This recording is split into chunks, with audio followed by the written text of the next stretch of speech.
Bonjour à toutes et à tous, voici l'analyse du SP500 et de l'euro-dollar pour le mercredi 16 avril. Le SP500, après être sorti de sa zone de congestion comprise entre 1831 et 1890 points, a entamé une petite phase de baisse sur le premier support important à 1805 points avant de réaliser une correction technique en direction de 1831 points. Le débordement de 1831 points est en train de provoquer une petite réintégration de la zone de trading range, mais pour le moment, le scénario de baisse n'est pas remis en question. Pour cela, il faudrait un débordement de 1850 et 1870 points, auquel cas il y aurait une fausse sortie, un bear trap, et nous nous retrouverions de nouveau enfermés dans cette zone de trading range dans laquelle on a évolué quasiment pendant 2 mois.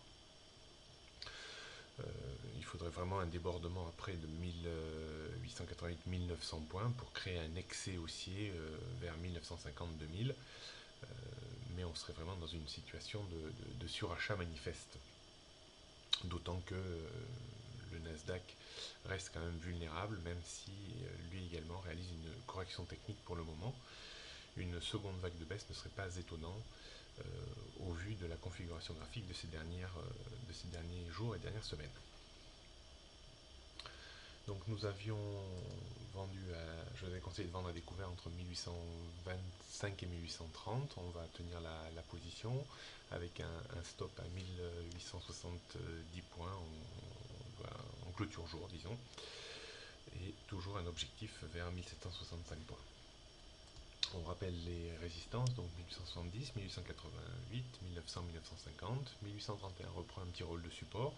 On verra si on repasse dessous très rapidement. 1805, 1765 et 1730, on peut dire que la tendance reste quand même un petit peu baissière, même si on réintègre ce canal de dérive horizontale en dessous de 1870 points. Au niveau de l'euro-dollar, après avoir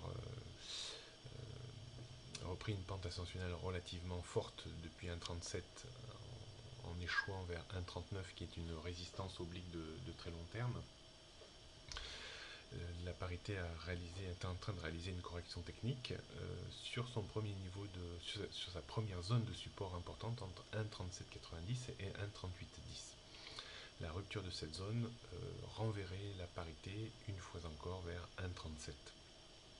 Et seule la rupture sur plusieurs périodes de 4 heures provoquerait une baisse de plus grande envergure sur 1,3650 voire 1,36 voire 1,3550.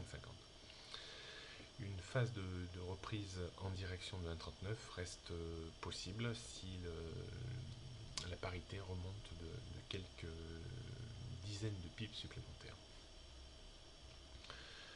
Donc on retrouve à peu près les mêmes résistances qu'hier, donc 1,39 en résistance, 1,3960, 1,40, et puis la zone de support 1,3790, 1,3810, avant 1,3750, 1,37, 1,3650 et 1,3550. On a vraiment des points d'appui tous les 50 pips.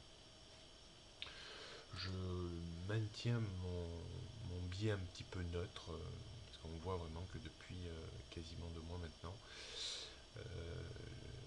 un mois et demi, la parité évolue quand même dans une zone qui a tendance à se comprimer entre 1,37 et 1,39. Voilà pour les analyses de ce jour. Prochaine analyse demain jeudi. Bonne journée à tous.